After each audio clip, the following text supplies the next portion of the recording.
Everyone, welcome to Amit judicial academy. Friends, आज के इस वीडियो लेक्चर में हम सेक्शन 2 ऑफ द सीआरपीसी आपसे डिस्कस करेंगे। जैसा कि आप सब जानते हैं कि सेक्शन 2 ऑफ द सीआरपीसी अपने आप में एक बहुत ही इम्पोर्टेंट सेक्शन है, जो कि हमारे एग्ज़ाम के पॉइंट ऑफ व्यू से बहुत ही एक महत्वपूर्ण रोल अदा करता है अपनी, और यहाँ से क्वेश्चंस आपके ज़रूर ही आते हैं। आज हम इसको इस तरीके से पढ़ेंगे कि बार बार हमें सेक्शंस पढ़ने की ज़रूरत ना पड़े। सो लेट्स हम स्टार्ट करते हैं अपना आज का वीडियो। सेक्शन 2 सीआरपीसी आपका एक डेफिनेशन क्लॉज है। सबसे पहले आप लोग याद रखिएगा कि जो सीआरपीसी की धारा 2 है वो परिभाषा खंड है, यानी कि यह एक डेफिनेशन क्लॉज है। इसमें सेक्शन ABC करके आपको परिभाषाएं दी गई हैं, और ये जो परिभाषाएं आपके अल्फ़ाबेटिकल ऑर्डर में है, यानी कि BCD इस तरीके से करके आप जैसे देखिए कि सबसे पहले बेलेबल ऑफेंस, फिर चार्ज, यानी कि जो डिक्शनरी में जिस तरीके से अल्फ़ाबेट रखे रहते हैं उसी क्रम में ये आपके रखे गए हैं। तो आप लोगों को ये चीज़ भी ध्यान में, जब कभी आपको ऑप्शन ना याद है कि किस में दिया है, तो आप एक ये ट्रिक भी अपना सकते हैं उसमें। सबसे पहले इसमें बेलेबल ऑफेंस यानी कि जमानती अपराध को परिभाषित किया गया है सेक्शन 2A में। धारा भी इम्पॉर्टेंट है, धारा अपने आप में पूछी जाती है, कई बार पूछी जाती है, या कई बार दिया जाता है कि 4 ऑप्शन एक ही में दिए गए मिक्स एंड मैच करने को, तो उसमें भी पूछा जाता है। तो 2A आप याद रखेंगे, 2A में जमानती अपराध यानी कि बेलेबल ऑफेंसेस को परिभाषित किया गया है, जिसमें बताया गया है कि बेलेबल ऑफेंसेस मीन्स जमानती अपराध से तात्पर्य है एक ऐसा offence which is shown as bailable in the first schedule, जो कि फर्स्ट शेड्यूल में बेलेबल बनाया गया है, और which is made bailable bye any other law for the time being in force.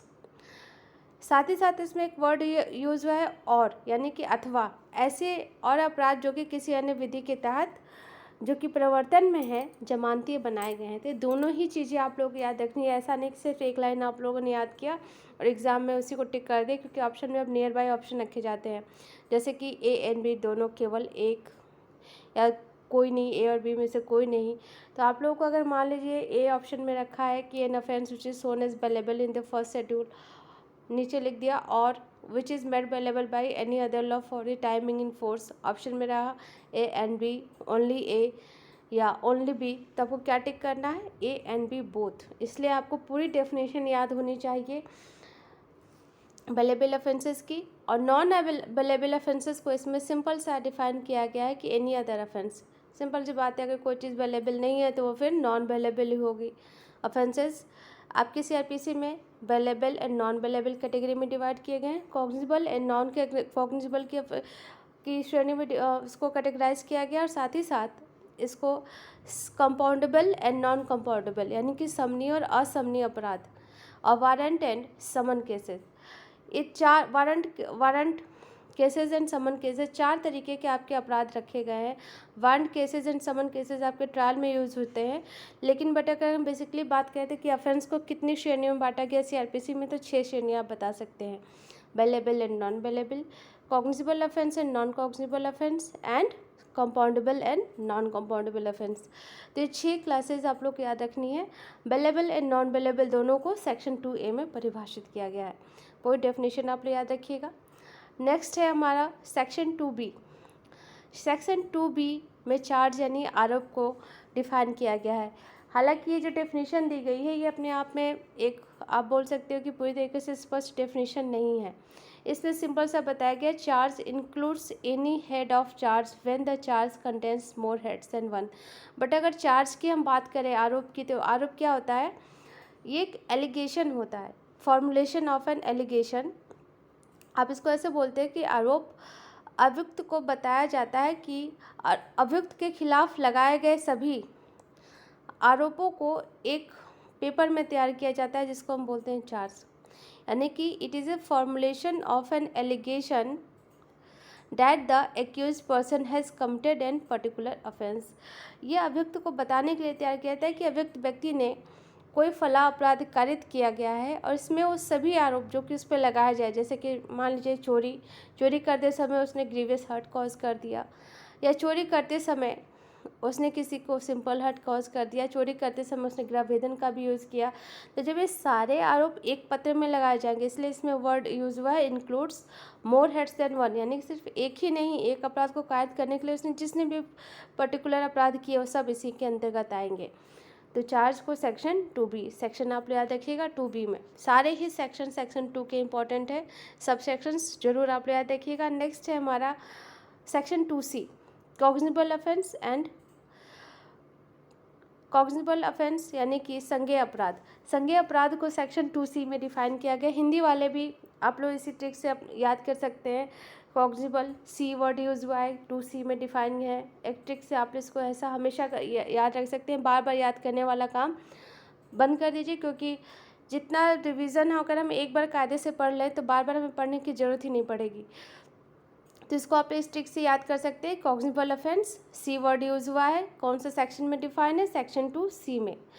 Cognizable offence को कैसे डिफाइन किया गया है? Cognizable offence means an offence for which N cognizable case. यहाँ पे एक संज्ञेय मामला और संज्ञेय अपराध दोनों को एक ही साथ रखा गया है, जिसमें बताया गया है कि a case in which a police officer में, कि जिसमें कोई पुलिस अधिकारी in accordance with the first schedule, ये आप लोगों को बिल्कुल अंडरलाइन करना है कि जो फर्स्ट शेड्यूल के अनुसार और under any other law for the time being in force arrest without warrant, या किसी अन्य विधि के जो प्रवर्तन में है बिना वारंट के गिरफ्तार कर सकता है।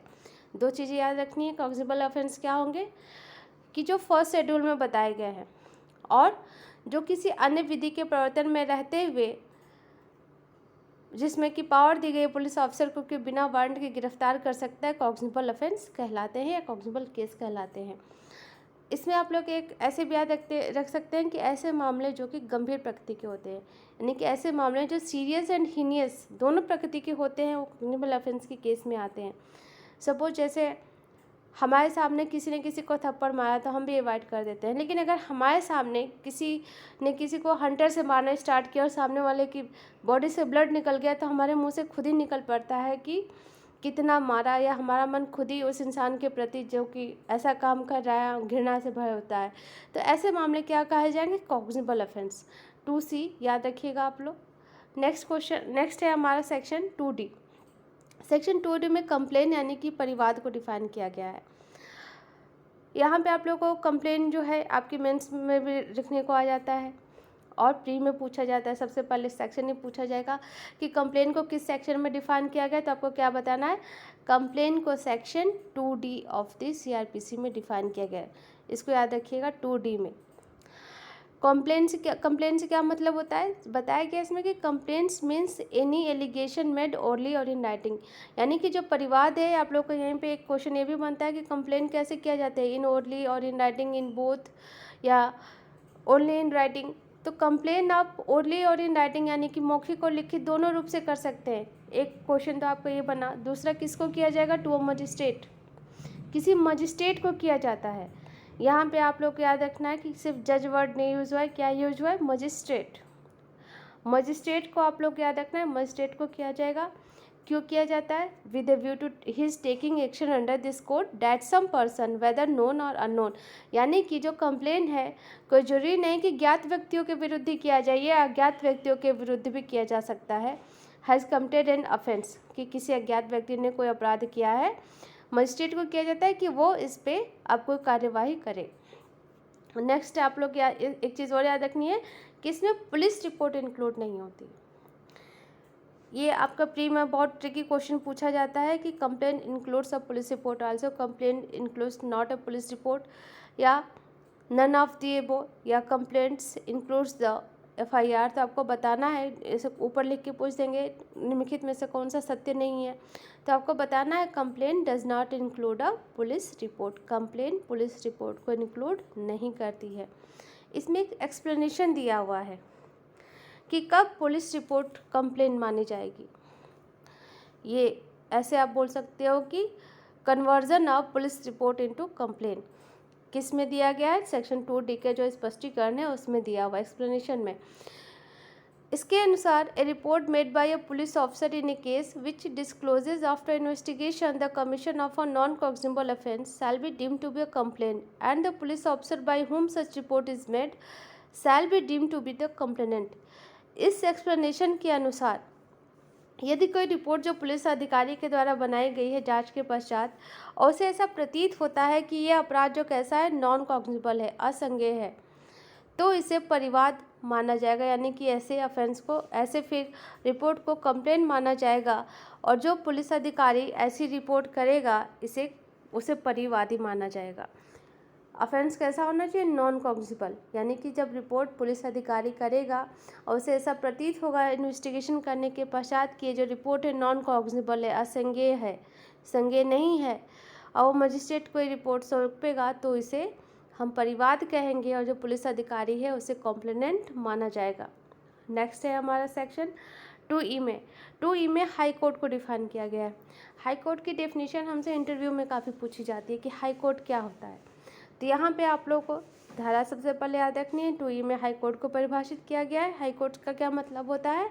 अगर किसी राज्य के संबंध में पूछा जा रहा है तो high court of the that state, उस राज्य का हाई कोर्ट, या किसी यूनियन टेरिटरी के बारे में पूछा जा रहा है तो the jurisdiction of the high court for a state has been extended by law that high court, तो उस राज्य की हाई कोर्ट की जुरिस्डिक्शन जहाँ जहाँ तक है वो हाई कोर्ट माना जाएगा। या किसी अन्य यूनियन टेरिटरी के रिलेशन में पूछा जाता है तो दो highest court of criminal appeal for that territory other than the supreme court of India, तो सुप्रीम कोर्ट के अलावा जो हाईएस्ट क्रिमिनल अथॉरिटी होगी उस यूनियन टेरिटरी की, उसे हम हाई कोर्ट मानेंगे। इंडिया को सेक्शन 2F में डिफाइन किया गया है। इंडिया का मतलब होता है the territory to which this code extend. Simple सा आपको याद रखना है कि वो क्षेत्र जहाँ पे ये संहिता लागू होती है पूरा इंडिया माना जाएगा। नेक्स्ट है हमारा सेक्शन 2G। सेक्शन 2G में इंक्वायरी यानी कि जांच को परिभाषित किया गया है। धारा बहुत इंपॉर्टेंट है, बहुत पूछा जाता है इंक्वायरी को किस सेक्शन में डिफाइन किया गया है? 2G में। इंक्वायरी से क्या मतलब होता है? तो इंक्वायरी का सिंपल सा परिभाषा रखा गया, inquiry every inquiry other than a trial, यानी कि ऐसी जांच जो कि विचार नहीं है। विचार एक डिफरेंट थिंग हो जाती है। विचार में हम दोनों पक्षों के साक्ष्यों को रखते हैं और फिर कोई व्यक्ति दोषी है या निर्दोष है ये साबित किया जाता है विचार में, लेकिन जांच में दूसरी चीज़ होती है। जांच हमेशा मजिस्ट्रेट या कोर्ट द्वारा की जाती है, कभी भी पुलिस अधिकारी द्वारा नहीं की जाएगी। क्वेश्चन आपसे पूछा जाता है, यानी कि 2 लाइन में आपके 3 क्वेश्चन बनते हैं। धारा इंक्वायरी को किस सेक्शन में डिफाइन किया गया है? सेक्शन 2G में। इंक्वायरी क्या होती है? तो every inquiry other than trial, प्रत्येक जांच जो कि विचार नहीं है। सिंपल से याद रखिएगा। जांच कौन कर सकता है? मजिस्ट्रेट या कोर्ट, मजिस्ट्रेट या न्यायालय जांच कर सकता है। इस 2 लाइन में आपके 3 क्वेश्चन बने और तीनों ही एग्जाम्स में आपके आते हैं। नेक्स्ट है हमारा सेक्शन 2H, इन्वेस्टिगेशन, जांच। इन्वेस्टिगेशन यानी अन्वेषण को सेक्शन 2H में डिफाइन किया गया है, जिसका सेक्शन 2H के अनुसार investigation includes all the proceeding under this code for the collection of evidence conducted by a police officer or by any other person who is authorised by a magistrate in this behalf. अन्वेषण के अंतर्गत वे सभी कार्यवाहियाँ जो कि संहिता के अंतर्गत की जाती हैं ताकि साक्ष्यों को एकत्रित किया जा सके, और किसके द्वारा की जाएंगी? बाय अ पुलिस ऑफिसर, किसी पुलिस अधिकारी के द्वारा या किसी अन्य व्यक्ति के द्वारा जो मजिस्ट्रेट के द्वारा इस हेतु अथोराइज किया गया, प्राधिकृत किया गया, लेकिन खुद मजिस्ट्रेट नहीं कर सकता है। ये आप लोग याद रखिएगा। इन्वेस्टिगेशन क्वेश्चन से सारे इंपॉर्टेंट बनने हैं। इन्वेस्टिगेशन का सेक्शन क्यों किया जाता है? For the collection of evidences. कौन करता है? Bye a police officer or by any person, but magistrate नहीं कर सकता है। एनी अदर पर्सन जो कि मजिस्ट्रेट के द्वारा ऑथराइज्ड होगा वो कर सकता है। ये सारे क्वेश्चन आप लोग ध्यान रखिएगा। नेक्स्ट है हमारा सेक्शन जुडिशियल प्रोसीडिंग, न्यायिक कार्यवाही। ये भी इम्पॉर्टेंट है, एग्जाम्स में आते हैं हमारे। सेक्शन 2 से ही हमारा जो CRPC का अगर हम बात करें तो 5% कवर हो जाता है। तो सेक्शन 2 है हमारा CRPC, और जो हमारे पास क्वेश्चन पेपर आता है अगर आप देखिए तो 5% क्वेश्चन हमारे इसी सेक्शन से आ जाते हैं, इसलिए सेक्शन बहुत इंपॉर्टेंट रहता है हमारे लिए। जुडिशियल प्रोसीडिंग यानी न्यायिक कार्रवाई को सेक्शन 2I में डिफाइन किया गया है। सेक्शन इंपॉर्टेंट रखना आपको। क्या होती है judicial proceeding? Any proceeding in the course of which evidences is or may be legally taken on oath. न्यायिक कार्यवाही में वे सभी कार्यवाही समाहित की जाती हैं जिसमें कि साक्ष्य शपथ पत्र पर विधिक रूप से लिए जाते हैं। ये आप लोग याद रखना है कि in the course of its evidences is or may be legally taken on oath. ये पूरी लाइन आप लोग ऐसे याद रखिएगा। उसके अंतर्गत उसे हम क्या कहेंगे, जुडिशियल प्रोसीडिंग। नेक्स्ट है हमारा लोकल जुरिस्डिक्शन। ये हमसे पूछा नहीं जाता है, इसे आप चाहे तो छोड़ भी सकते हैं, बट लोकल जुरिस्डिक्शन को आप लोग याद रखना है कि 2J में है डेफिनेशन इसकी। लोकल जुरिस्डिक्शन का मतलब होता है, आपको पता है कि लोकल जुरिस्डिक्शन किसकी होती है, किसी न्यायालय या मजिस्ट्रेट की। मजिस्ट्रेट या जो कोर्ट है वो जिस टेरिटरी के भीतर जो संहिता में बताई गई अपनी पावर का यूज़ करता है उसे हम क्या कहेंगे, लोकल जुरिस्डिक्शन। नेक्स्ट है हमारा मेट्रोपॉलिटन एरिया, महानगर क्षेत्र। महानगर क्षेत्र को सेक्शन 2K में डिफाइन किया गया है, बट इसमें मेट्रोपॉलिटन एरिया होता क्या है ये नहीं बताया गया है। इसमें सीधा सा बताया गया है कि metropolitan area means the area declared or deemed to be declared under section 8 to be a metropolitan area. कहा गया कि इस मेट्रोपॉलिटन क्षेत्र से तात्पर्य है ऐसा क्षेत्र जो कि सेक्शन 8 के तहत मेट्रोपॉलिटन एरिया घोषित किया गया है। और CRPC का सेक्शन 8 क्या कहता है कि ऐसे एरिया जिनकी पॉपुलेशन 10 लाख तक है या 10 लाख से ऊपर है, मतलब 10 लाख से कम नहीं होनी चाहिए, उसे हम क्या कहेंगे, महानगर क्षेत्र। तो ये आप लोग को याद रखना है। नेक्स्ट क्वेश्चन है हमारा नॉन कॉग्निजेबल केस, असंज्ञेय अपराध। कॉग्निजेबल ऑफेंस कहाँ डिफाइन है, 2C में, और नॉन कॉग्निजेबल ऑफेंस कहाँ डिफाइन है, 2L में। दोनों को एक जगह आप लोग नोट डाउन करके याद कर लीजिए।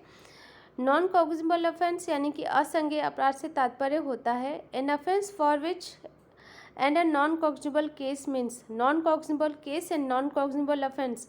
जैसे कि हमने पीछे पढ़ा था 2C में, cognizable offence and cognizable cases दोनों को एक ही जगह रखा गया था 2C में। उसी तरीके से यहाँ पे नॉन कॉग्निजेबल ऑफेंस और नॉन कॉग्निजेबल केस दोनों को ही 2L में डिफाइन किया गया है, जिसमें बताया गया है कि इससे तात्पर्य होता है case in which a police officer has no authority to arrest without warrant, यानी कि जस्ट अपोजिट है। कॉग्निजेबल केस के जस्ट अपोजिट है। कॉग्निजेबल केस में पुलिस ऑफिसर को क्या अथॉरिटी रहती है कि बिना वारंट के अरेस्ट कर सकता है, बट नॉन कॉग्निजेबल केस में पुलिस ऑफिसर को कोई अथॉरिटी नहीं है कि बिना वारंट के किसी को गिरफ्तार कर सके। रीज़न क्या है, इनका नेचर जो होता है नॉन कॉग्निजेबल केस का, ये लेस सीरियस प्रकृति के होते हैं, कम गंभीर प्रकृति के होते हैं। नेक्स्ट है हमारा नोटिफिकेशन। नोटिफिकेशन आपका इम्पोर्टेंट नहीं है, बट हम जब पूरा पढ़ रहे हैं तो इसको भी हम साथ में लेंगे। नोटिफिकेशन को बताया गया है कि means a notification published in the official gazette. Notification का मतलब है ऐसा नोटिफिकेशन जो कि हमारे ऑफिशियल गैजेट में प्रकाशित किया जाए, पब्लिश जरूर होना चाहिए। ऑफेंस को सेक्शन 2N में डिफाइन किया गया है और IPC के सेक्शन 40 में डिफाइन किया गया है। ये क्वेश्चन कई लोग गलत करके चले आते हैं, क्योंकि ऑप्शन में आपके IPC का सेक्शन 40 भी रहता है, बट ऊपर क्वेश्चन में आपसे पूछा जाता है कि CRPC के किस सेक्शन में ऑफेंस को डिफाइन किया गया है। तो ऑफेंस का सेक्शन इंपॉर्टेंट है 2N में। ऑफेंस यानी अपराध को कैसे परिभाषित किया गया कि any act or omission punishable by any law for the time being in force and includes any act in respect of which a complaint may be made under section 20 of the cattle trespass act 1871, कि कोई भी कार्य या लोप जो कि विधि के द्वारा या कोई अन्य विधि जो कि प्रवर्तन में है दंडनीय बनाया गया है, और इसके साथ ही कोई ऐसा कार्य जो कि कैटल ट्रेसपास एक्ट के सेक्शन 20 के अंतर्गत जिसमें परिवाद की गई हो, वो सब ऑफेंस की श्रेणी में आते हैं। तो दोनों चीज़ें आपको याद रखनी है। ऊपर वाले तो आप लोग याद रख ही सकते हैं, नीचे जो है section 20 of the cattle trespass act के अंतर्गत अगर कोई कंप्लेन की गई है तो उसे भी ऑफेंस माना जाएगा CRPC के अंतर्गत, ये आप लोग ध्यान रखिएगा। नेक्स्ट है officer in charge of a police station, कौन सा सेक्शन में, सेक्शन 2O में। इसको भी आप एक ट्रिक से याद रख सकते हैं, officer 2O। Officer in charge of a police station, थाने का भारसाधक अधिकारी कौन होता है, includes when the officer in charge of a police station is absent from the station house or unable from illness or other cause to perform his duty, the police officer present at the station house who is next in the rank to such officer and is above the rank of the constable or the state government so direct any other police officer so present। यदि अब थाने का भारसाधक अधिकारी generally SI होता है, sub inspector, अगर वो नहीं है तो उसकी अब्सेंट में कोई भी पुलिस ऑफिसर जो कि कांस्टेबल यानी कि सिपाही से ऊपर का हो, हेड कांस्टेबल भी थाने का भाषाजक अधिकारी हो सकता है। तो हेड कांस्टेबल अगर आपके ऑप्शन में आए तो आप उसे भी टिक कर सकते हैं। या फिर राज्य सरकार किसी अन्य पुलिस ऑफिसर जो कि उपस्थित हो अगर उसे रखती है तो माने जाएगा थाने का भारसाधक अधिकारी। ये आप लोग याद रखना है कि कांस्टेबल से ऊपर क्या होना चाहिए, कांस्टेबल नहीं हो सकता है थाने का भारसाधक अधिकारी। नेक्स्ट है प्लेस, यानी कि स्थान शब्द के अंतर्गत सीआरपीसी में क्या क्या रखा गया है। सीआरपीसी में कई जगह प्लेस वर्ड यूज़ हुआ है, तो प्लेस शब्द के अंतर्गत क्या क्या आएगा ये बात सेक्शन 2P में बताई गई है। प्लीडर कोई भी house, building, tent, vehicle and vessel, ये सब किस में आते हैं, स्थान शब्द के अंतर्गत। ये आप लोग याद रखिएगा। कोई भी हाउस, बिल्डिंग, टेंट भी आता है, व्हीकल एंड वेसल। आप इसको ऐसे बोल सकते हैं कि कोई भी स्थान जो यहाँ पे कि मानव अपने रहने के लिए या अपने आवास के लिए यूज़ करता है उसे हम स्थान कह सकते हैं। 2Q में प्लीडर की डेफिनेशन, प्लीडर का सेक्शन पूछा जाता है किस सेक्शन में डिफाइन है। 2Q में डिफाइन है, स्पेशली चलो उत्तराखंड दे रहे हैं वहाँ का ये पॉपुलर क्वेश्चन है प्लीडर वाला। प्लीडर को किस सेक्शन में डिफाइन किया गया था, आपको याद रखना है 2Q में। एक दो बार इंटरव्यू में पूछा गया प्लीडर को किस सेक्शन में डिफाइन किया गया, 2Q में। कौन होता है प्लीडर, तो अगर हम प्लीडर की बात करें, any proceeding in any court means a person authorised by or under any law for the time being in force in practice in such court, जो कि इस संहिता के द्वारा या किसी अन्य विधि के द्वारा जो कि प्रवर्तन में है, किसी न्यायालय में प्रैक्टिस कर रहा है यानी कि अभ्यास कर रहा है। And includes any other person appointed with the permission of the court to act in such proceeding, और जो कि किसी अन्य व्यक्ति के द्वारा जो कि न्यायालय में उसे अपॉइंट किया जाए इस हेतु कि वो कार्यवाही करेगा, उसे हम क्या बोलते हैं, प्लीडर। नेक्स्ट है हमारा पुलिस रिपोर्ट। सेक्शन इंपॉर्टेंट है, अपने सेक्शन भी इम्पॉर्टेंट है और इसकी डेफिनेशन भी इम्पॉर्टेंट है कि पुलिस रिपोर्ट क्या होती है। तो पुलिस रिपोर्ट को सेक्शन 2R में डिफाइन किया गया है। पुलिस रिपोर्ट का मतलब होता है a report forwarded by a police to a magistrate under sub section 2 of this section 173। ऐसी रिपोर्ट जो कि पुलिस अधिकारी द्वारा मजिस्ट्रेट को सब सेक्शन 173 के सब सेक्शन 2 के अंतर्गत भेजी जाती है, उसे हम क्या बोलते हैं, पुलिस रिपोर्ट। दोनों ही चीज़ें इंपॉर्टेंट है, दोनों ही आपके एग्जाम में आती हैं। नेक्स्ट है हमारा पुलिस स्टेशन। स्टेशन से आप याद रख सकते हैं 2S में पुलिस स्टेशन को डिफाइन है।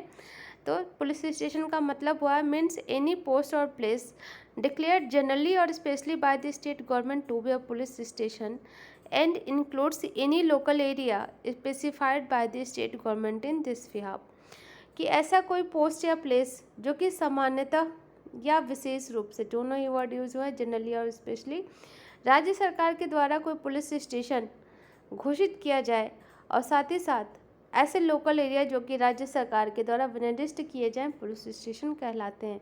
एक तो आपसे ऐसे पूछा जा सकता है कि पुलिस स्टेशन कौन डिक्लेयर करता है, कोई स्थान पुलिस स्टेशन है या नहीं, तो ये राज्य सरकार डिक्लेयर करती है। नेक्स्ट क्वेश्चन है हमारा प्रेस्क्राइब्ड।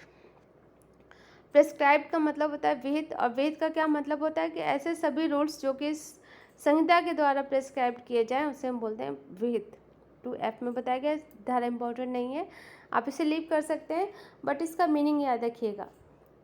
नेक्स्ट है हमारा पब्लिक प्रोसिक्यूटर टू यू। ये धारा इंपॉर्टेंट है, आपसे पूछी जाती है कि लोक अभियोजक, लोक अभियोजक से क्या तात्पर्य है। तो लोक अभियोजक मीन्स एनी पर्सन, यानी कि public prosecutor means any person appointed under section 24 and includes any person acting under the direction of a public prosecutor। ऐसा कोई व्यक्ति जो धारा 24 के अंतर्गत अपॉइंट किया जाता है, और इसके अंतर्गत वो सभी व्यक्ति भी आते हैं जो कि लोक अभियोजक की तरह कार्य करते हैं, उनको हम क्या बोलते हैं, पब्लिक प्रोसिक्यूटर। 2U में डिफाइन किया गया है और सेक्शन 24 में इनके अपॉइंटमेंट से संबंधित प्रावधान दिए गए हैं, तो आप लोग को याद रखना है पब्लिक प्रोसिक्यूटर। नेक्स्ट 2V आप छोड़ दीजिए, इसका कोई मतलब नहीं होता है। सब डिवीज़न आप सबके एग्जाम में नहीं आता है बट एक बार आप लोग चाहो तो देख सकते हो। सब डिवीज़न यानी उपखंड का क्या मतलब होता है, यदि किसी जिले का उपखंड है तो उसे हम बोलेंगे sub division, sub division of a district. Next है समन केस, बहुत इंपॉर्टेंट है। समन केस को 2W में डिफाइन किया गया है, जिसमें कहा गया है कि a case relating to an offence and not being in a warrant case, ऐसा कोई अपराध जो कि वारंट मामला नहीं है। हालांकि पहले हमें ये जानना चाहिए कि वारंट केस क्या होता है, यानी कि वारंट मामला क्या होता है। बट मैंने आपसे कहा कि जो सेक्शन 2 है CRPC का, ये डिक्शनरी के अल्फ़ाबेटिकल ऑर्डर में रखा गया है, इसलिए एस के बाद आप हमेशा W आता है, ना कि W एस से पहले, इसलिए इसको पहले रख दिया गया। बट वैसे अगर हम बात करें लॉजिक की, तो वारंट केस को पहले डिफाइन किया जाना चाहिए, तो समन केस को बाद में। तो वारंट केस का क्या मतलब होता है?